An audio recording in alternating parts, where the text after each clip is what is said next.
Why is the governor breaking the law? What interest is he attempting to satisfy versus the interests that are being represented by your report and the wonderful information that you shared, that is the interest of the people of the state of New York? What is going on here? Who's benefiting from this governor's effort not to enforce the law? Why is he turning a blind eye to this very serious problem? Well, number one, you have to ask the governor, right? I mean, only he knows. I mean, we've written so many letters now for 5 years, respectful, technically detailed letters, citing the law, chapter and verse, ad nauseam, excruciating detailed letters, and he won't respond. He won't address the problems of the revised draft. That's, guys, 22,000 signatories to a coalition letter asking him to address these wastewater and regulatory exemption issues. He won't do it. And so the bottom line is he probably doesn't want to halt shale fracking in New York. He said that he wants to benefit economically, but he also said that all watersheds are sacrosanct, and he's going to make a final decision based on science. But as you know, this whole Department of Health review, shrouded in secrecy, it's never been written on a piece of paper, no public participation whatsoever, and that's probably why Dr. Shaw checked out, because he couldn't take the heat in the kitchen anymore. So the governor has to answer these questions. We don't know. Why aren't you cleaning up the contamination that's threatening New York City's drinking water? You can go by Pensacola Reservoir. I was there not long ago, and there's a containment boom in one corner of the landfill where oil has been leaking into that site. There's a Department of Transportation landfill that's been leaking into the reservoir. So these are very important issues. They have not been a priority for the governor. They haven't, frankly, been a priority for recent governors. So that's how, when it comes to protecting public health and the environment, it's very hard. It takes a lot of money, takes a lot of staff, takes a lot of scientists, and you take the hit. You take a lot of heat from the polluters that don't want to pay their fair share. That's how come with regard to Marcellus Shale, it's prevention. That is how we have avoided the problems in other states, because we haven't allowed it, frankly, because of your efforts, Senator Kruger and your colleagues in the Assembly who have done so much for 5 years. And we're just saying, we're not against, I'm not personally against natural gas. I use it to cook, I use it to heat. I'm just against pollution. And so I know how to look at the requirements, and I know how to trip the wire or require the requisite studies. It's very hard. But the governor has not done that kind of rigorous approach on Marcellus Shale. So I invite you to ask him. Thank you very much. I know we have to move on, but I'm glad that you asked us to ask him, and I guess we will. Thank you very much for an absolutely outstanding job by all of our first panel panelists. Thank you for your outstanding work. Our second panel will be looking at potential public health impacts and concerns. Here with us today are Dr. Earl P. Robinson, MD from Elmira, New York, Kathleen Nolan, MD, MSL, Research Director at Catskill Mountain Keeper, and Wes Gillingham, Program Director of the Catskill Mountain Keeper. Thank you so much for being with us. We look forward to your testimony. And with that, as soon as you are settled, we will start with Dr. Earl Robinson from Elmira. Thank you, Dr. Robinson.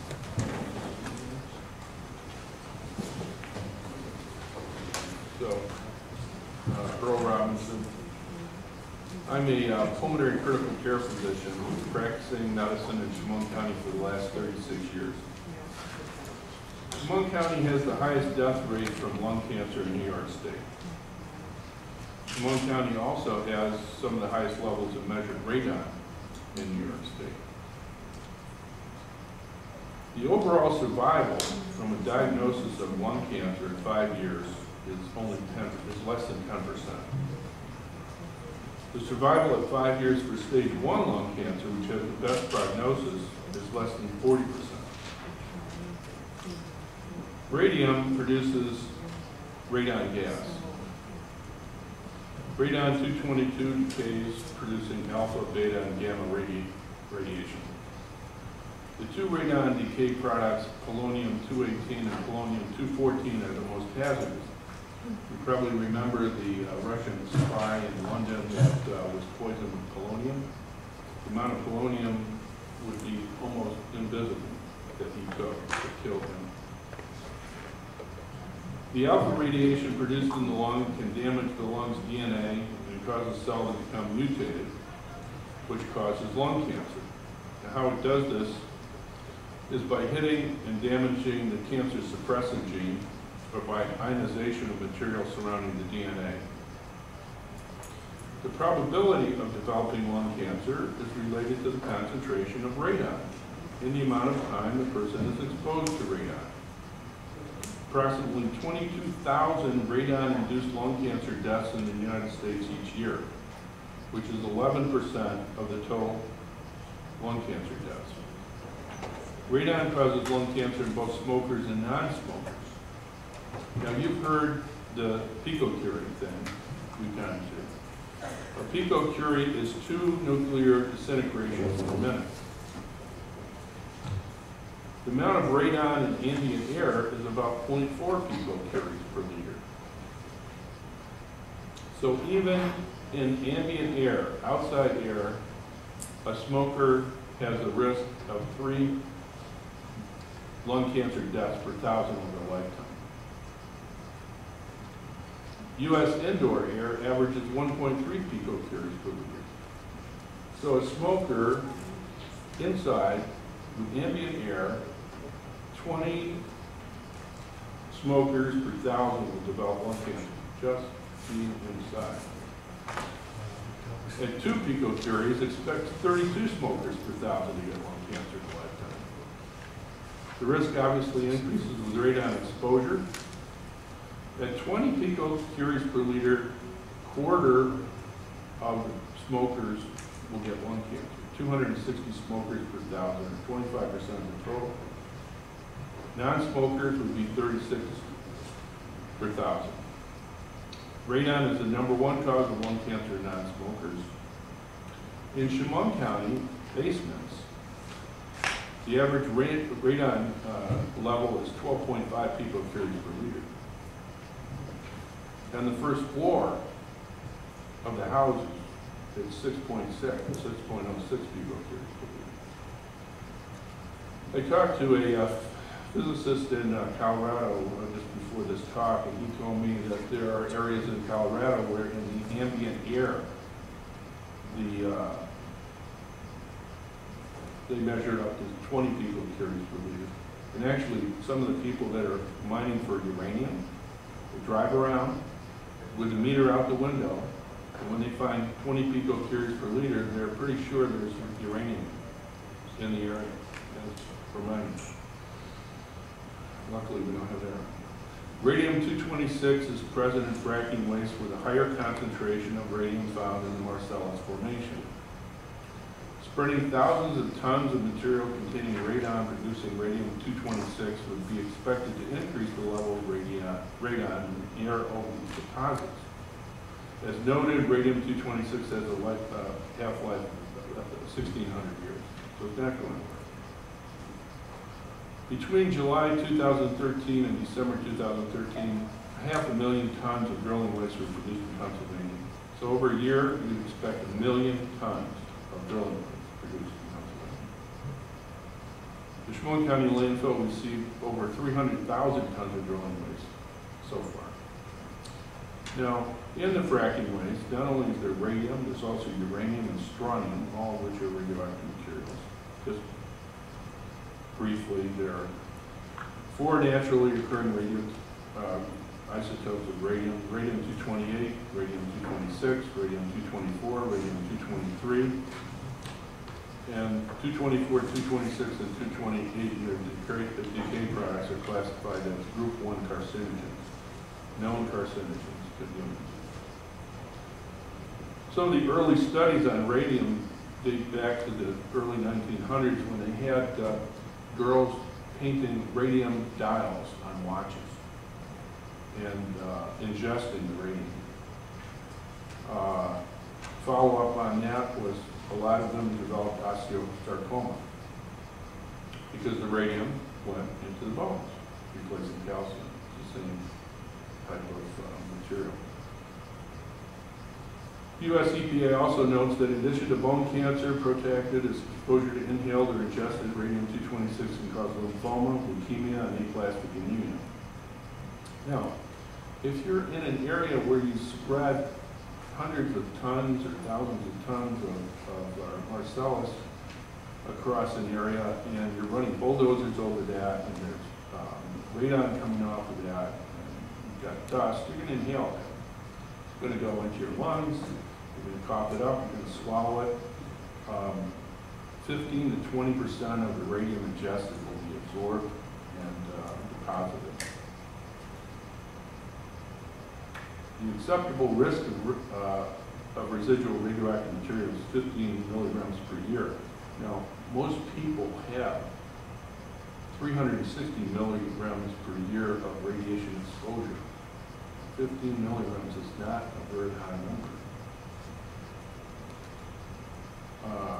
There's no evidence of any milligram per year samples taken at the landfills receiving drilling rights for Pennsylvania, nor has there been any testing of radon gas at the landfills receiving Marcellus drill cuttings. You heard some references to what would be going on in a truck, and obviously you have an enclosed space, and you have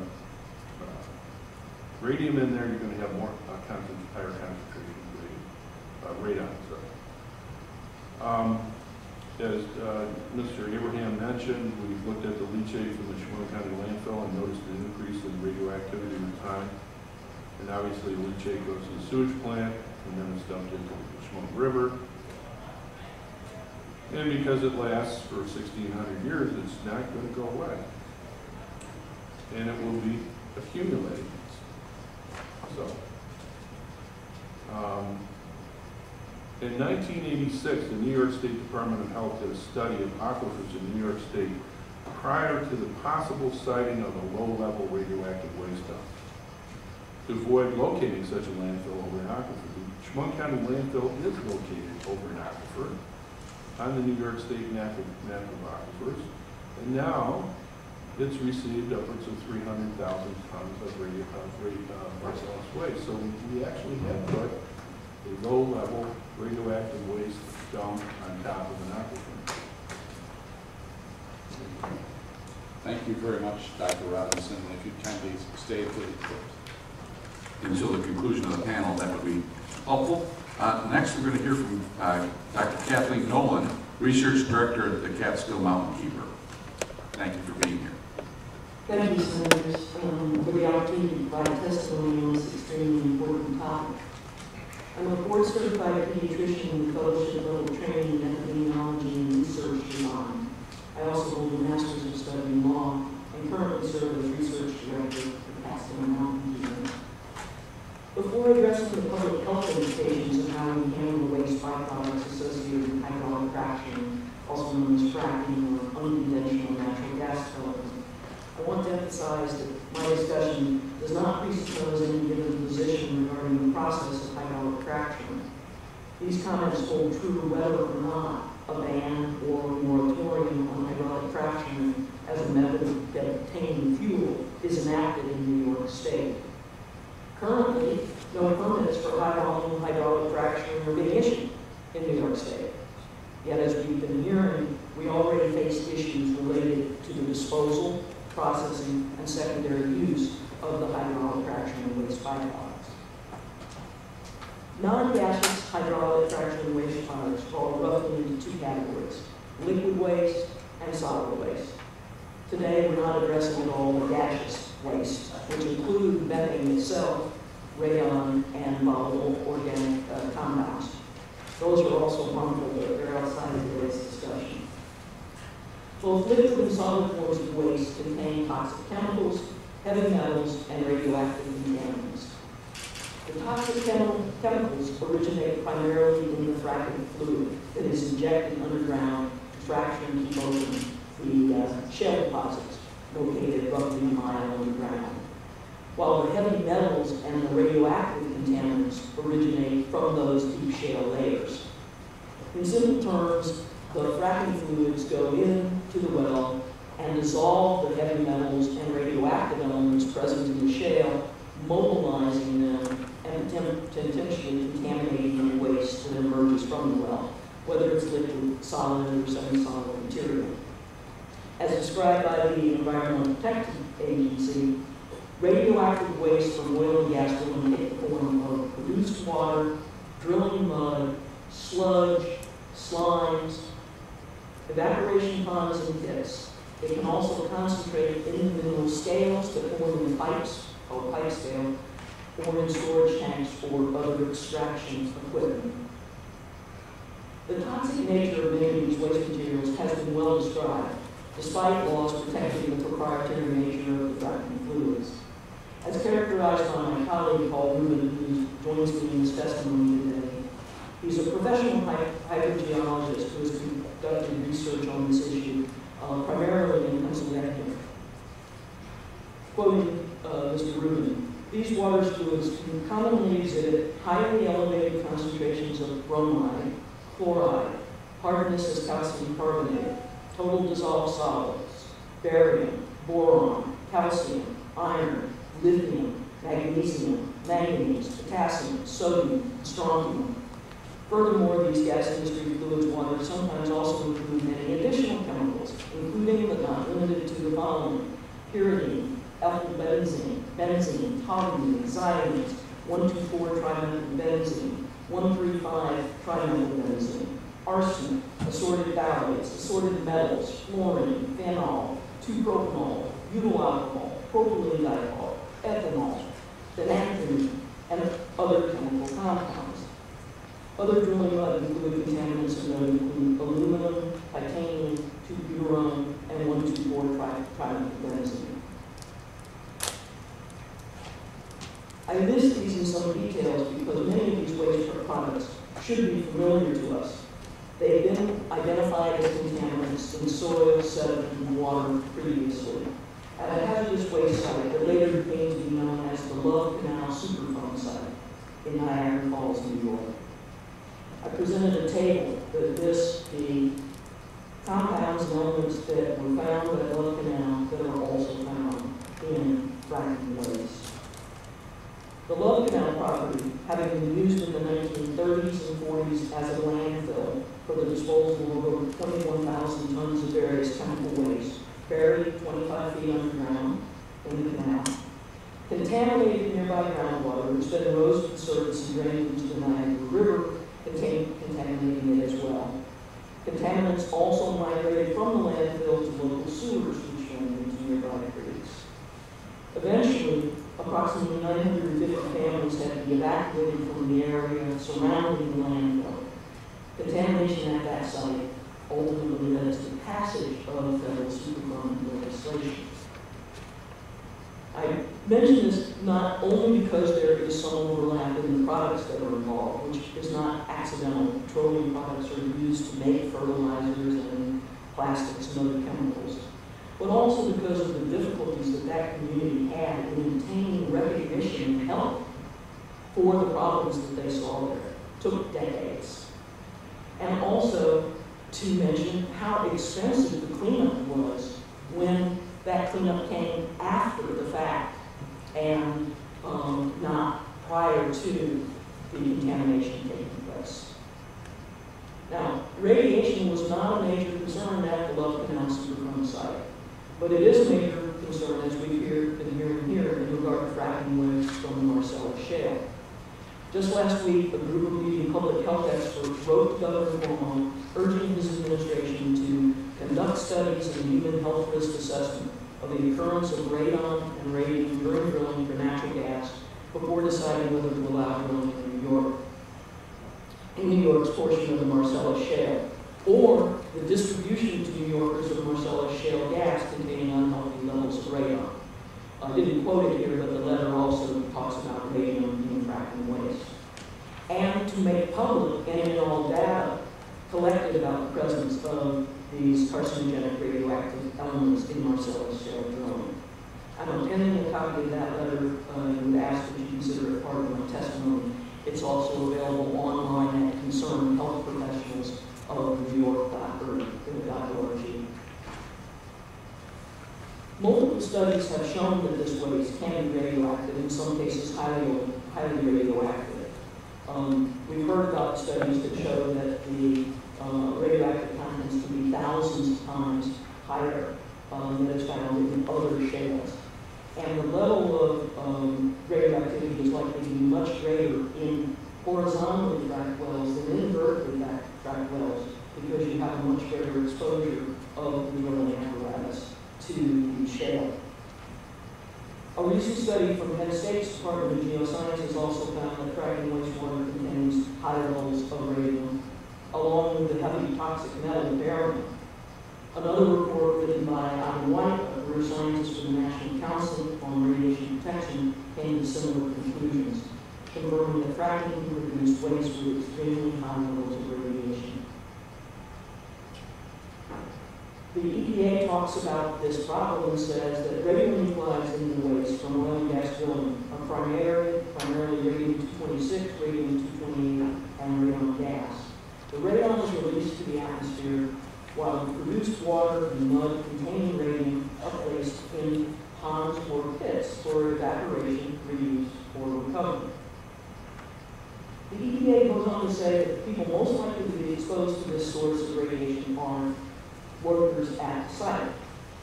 Now, that may be true. There's maybe the greatest risk. But the EPA's guidance to the workers should give us pause, because it applies even more, I think, to the general public. Under heading "What you can do to protect yourself," the EPA advises as follows: do not reuse or bring home discarded equipment or materials such as pipes, devices, bricks, rocks, or water. In other words, leave it at the site. Limit exposures and disturbance of the production site and any abandoned equipment. Leave it at the site. And do not handle, dispose, or reuse abandoned equipment used at drilling sites. Leave it at the site. So, how do exposures to these toxic materials occur to individuals who do not work there, who do not go to the fracking sites? And what are the health implications of such exposures? The public is exposed to these fracking waste through several mechanisms. Fluids delivered to treatment plants unable to remove the contaminants. Second, waste materials inadequately contained at landfills. Third, legally authorized applications to roads and fields, or as recently proposed for Pennsylvania and apparently not yet happening in New York, disposal in road construction materials. Actually put the fracking material into a type of block so that you can use it in building a new road. 4, intentional illegal dumping in fields and streams. 5, toxic spills during transport. 6, leaching from toxic waste buried at or near the fracking sites. And 7, direct contamination of drinking water sources from fracking activities. Notice that most of these routes of contamination pose a threat to areas that are far removed from the site of the fracking activities, and certainly could be across state lines. Putting waste from oil and gas fields on roads, fields, vineyards, and fairgrounds, all activities that have been permitted by the New York State Department of Environmental Conservation during the past decade, is hydrogeologically equivalent to pouring these toxic materials directly into our waterways. The chemicals, brine, and waste residues run directly from roads into ditches and then almost immediately into surface waters. Similarly, materials leaching from landfills or spilled during transport will invariably flow under the pull of gravity down to surface or ground waters. Unfortunately, studies suggest that some of these materials, including the radioactive elements, can, in very small concentration, parts per million, parts per billion, or smaller, cause serious, sometimes life-threatening illness, including tissue and organ damage, neurologic disorders, leukemia and solid tumors, miscarriages, stillbirth, and congenital malformations. The spectrum of conditions seen in the people that love them. Worse, in areas that have high background loads of radiation or heavy metals, or that have suffered previous toxic contamination or previous Superfund sites, the effects of additional contamination may be cumulative or even synergistic. That is, it can be worse than either one of the contaminations alone. And the idea that, well, a place already has pollution, it's not that much more, is simply not correct from a medical and immunological perspective. In addition, sorting out the causal mechanisms of an observed illness in such settings can be very difficult. And I've experienced that personally when trying to sort out complaints brought by people living in communities that have had multiple exposures. In short, fracking waste are materials clearly recognizable in other circumstances as hazardous waste. Indeed, many of them are found on the EPA's list of priority chemicals to be eliminated from or substantially reduced through limiting production, or at a minimum, recovered and recycled on-site. Fracking wastes are not treated as hazardous waste due to federal and state exemptions that use the power of pencil and paper and human imagination to wipe out almost all legal obligations to protect the public from what would otherwise be preventable, highly toxic, and potentially lethal exposures. I can see no reason to relieve this industry of its obligation to handle its waste without harming the public. I applaud legislation designed to prevent transport of hydraulic fracturing waste or waste byproducts into or out of New York for treatment, discharge, disposal, or storage purposes, to prohibit the acceptance of wastewater from oil and natural gas extraction activities at New York's wastewater facilities and landfills, and to treat waste as hazardous waste on the basis of its hazardous characteristics without regard to its origin. I'm happy to provide further information and answer any questions as needed. Thank you. Thank you, Dr. Nolan. Next on the panel is Wes Gillingham, Program Director of Catskill Mountain Keeper. So I'm Wes Gillingham, the Program Director for Catskill Mountain Keeper. Thank you for inviting us, giving us the opportunity to testify on this extremely important issue. My colleagues have outlined some very technical scientific documentation. I'm going to, what you have in front of you is actually two documents prepared for comments on the revised draft generic environmental impact statement. We submitted these along with NRDC, Hudson River Keeper, Earth Justice, and Delaware River Keeper. I printed these documents and brought them here because they go through a lot of the issues in terms of the politics of this, the lack of the regulatory structure that's been created or is being proposed at this point. The first document you have is prepared by Glenn Miller, Dr. Glenn Miller. The second document by Ralph Sealer. You'll see in the documentation that it refers to information coming from the Agency for Toxic Substances and Disease, Halliburton Energy Services, National Risk Management Research Lab, among others, including the EPA. So if you look at the first document, the revised, the one that says the review of on the top, and you go through the first page, you'll see sections in bold, and it refers to a lot of what has been covered today, such as at the bottom of the first page, salts and other inorganic constituents, metals and metalloids in the formation, in the formation water that are brought to the surface both as flowback and as production brines. These represent some of the biggest regulatory problems in terms of dealing with this. But what we have here is a situation in New York. First and foremost, this is for horizontal drilling and hydrofracking in high volume situations.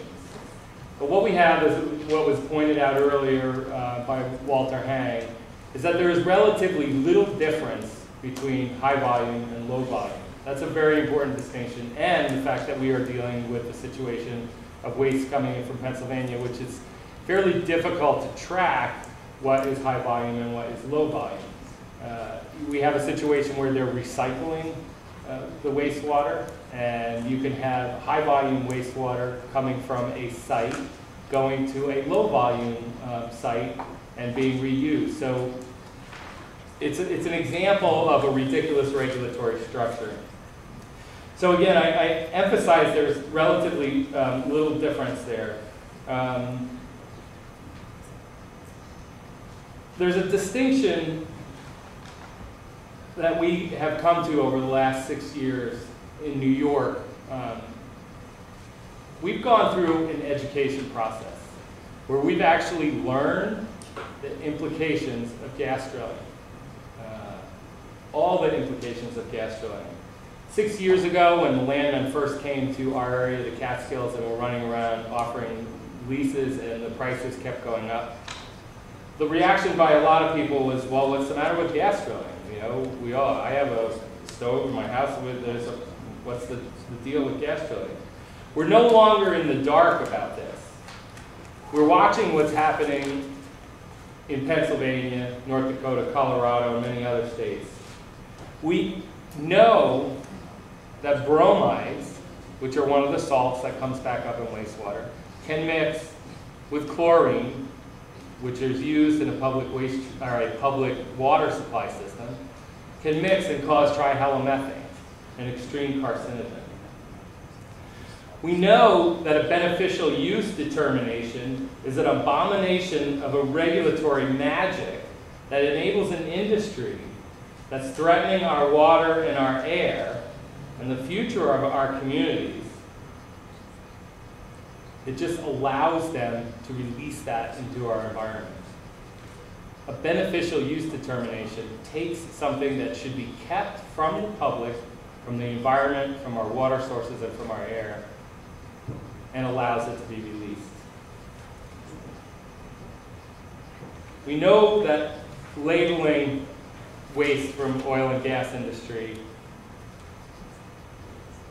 can be hazardous, and it should be labeled as such. And when it is extremely hazardous, again, it should not be released into the environment.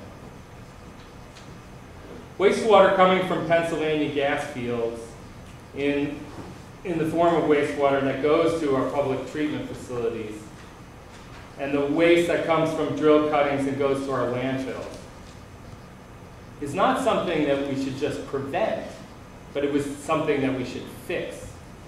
We are living with a history of oil and gas in New York State that we need to deal with. As mentioned by folks earlier, there's contamination from improperly plugged wells and lots of activity, historical activity. Before we allow the continued exposure to our people and the environment of these toxins, we need to look at what has already happened in this state. What health problems exist in Painted Post because of a long history of the drill cuttings going to the landfill there or at the Chemung County landfill? What problems exist around Auburn because they've been dealing with this wastewater for years? Who's tracking the leachate that's coming from the landfill and then going to a public waste treatment facility and then being exposed to the public? That needs to be documented and looked at. Not only should these activities be suspended, but we should immediately design and implement an analysis of contamination from these facilities that have been accepting this waste. This is a serious health threat to the people of New York State and is most likely already having detrimental effects to the people living in those places. This isn't even mentioning the spills and accidents that have occurred. Senator Kruger, you mentioned this is pretty scary. This is extremely scary. We live in a world where we're exposed to multiple contaminants from our modern lifestyles. But we live in a world where our dependence and our lack of political will to move away from carbon-based fuels is actually changing the future of our entire planet. We need to stop coddling the oil and gas industry. Make them accountable today for the damage that they have caused to our communities and our environment. And we need to prevent that from continuing. I support the work of this body and the bills that have been written to try to fix this, but we need to generate the political will to change the future, protect our children, protect our environment, and and move away from allowing the oil and gas industry ruining our communities across New York. Thank you. Thank you all. I have 2 questions. So when you spoke to Governor Cuomo, what did he say? Now, have you had a chance to speak to Governor? He doesn't talk to me on a regular basis. In Anyone fact, else want to I've share? never talked to him. Okay. Anyone else, did you have a chance to share your points of view with the governor? Because it's very important that he know. Just in case, I just want to know for the record. I haven't spoken with him, but I sent some letters, have not received How has he a reply. responded? How has he not responded there? The governor waiting to hear from the governor. Wait.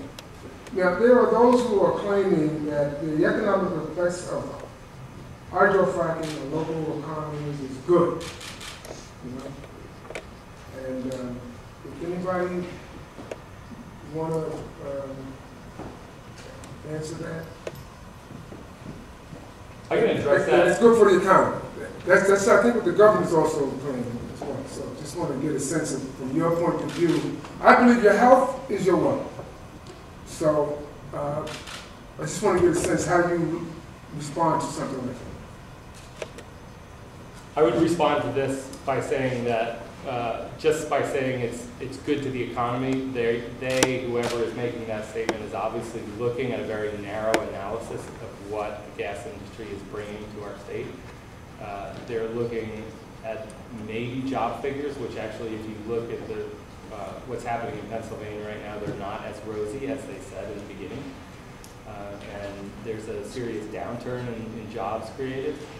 And they are not taking a full analysis of the impacts of the damage to the roads, the damage to our water sources, and the environment.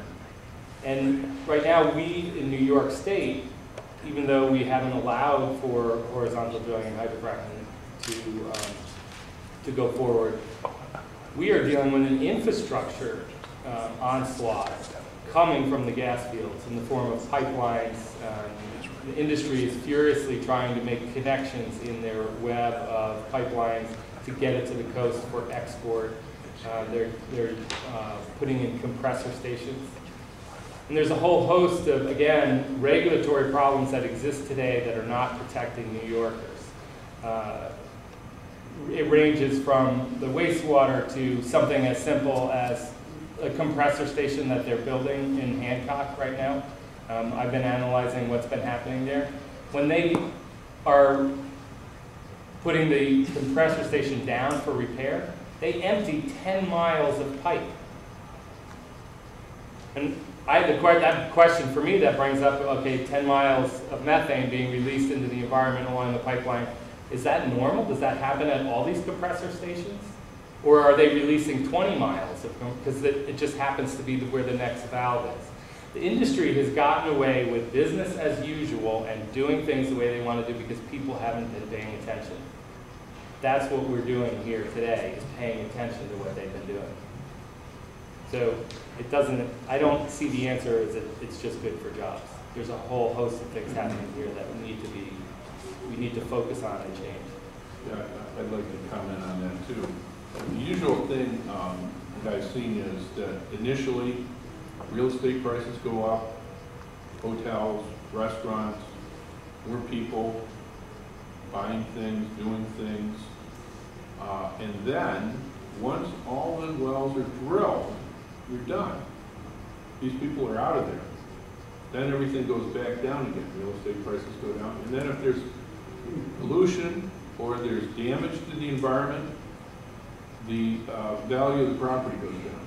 The New York State Bar Association put out in their journal in, I think it was October 2013, an article on the impact of drilling.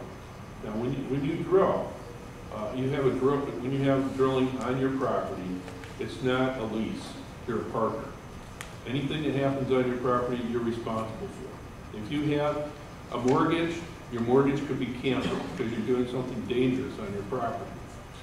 If you have insurance policy on your property, it could be canceled because you're doing something dangerous on your property.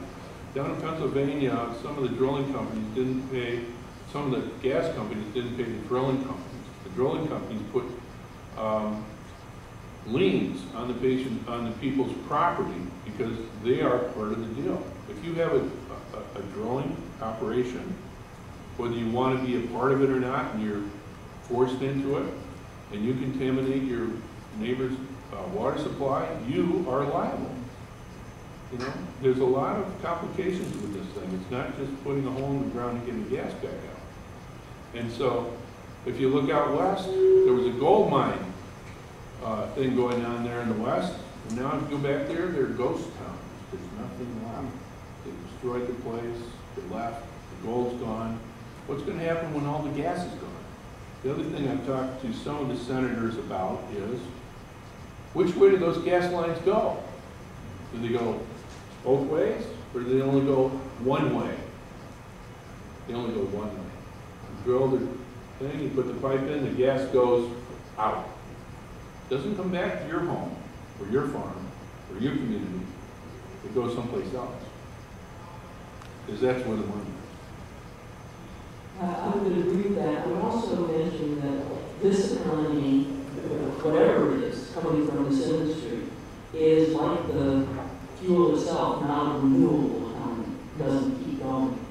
Renewable energy sources are renewable in terms of their economics for the community as well. So you keep, with solar and with wind, you keep people in the neighborhood who have to repair machinery and update. And there's a much better small business model around other forms of energy than this form of energy. So if we're looking to the energy segment of the economy for our boost, then I think we should look towards the renewables. In New York State, we have not traditionally relied heavily on the energy sector. We have tourism, and we have agriculture, and those segments can be harmed by this industry. So those economic analysis need to be done in a way that takes into account the big picture. And I did want to address Senator Kruger's earlier question about the scariest practice we have, because I think that's really good one. I think to find another practice that scares me as much as this one, we have to look back to historically to the time when there were paints of different colors running down the Hudson River, because that's the kind of almost willful blindness and willingness to use our most precious resources, in that case the water, in this case the water, as our dumping ground.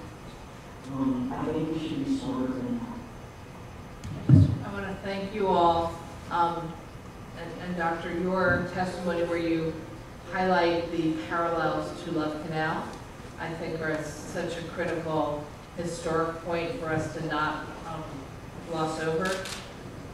I foolishly said a few years ago, I don't think it was foolish, but in retrospect, I said, well, if we choose to frack in the state, we will eventually stop because we will have some man-made disaster like Love Canal.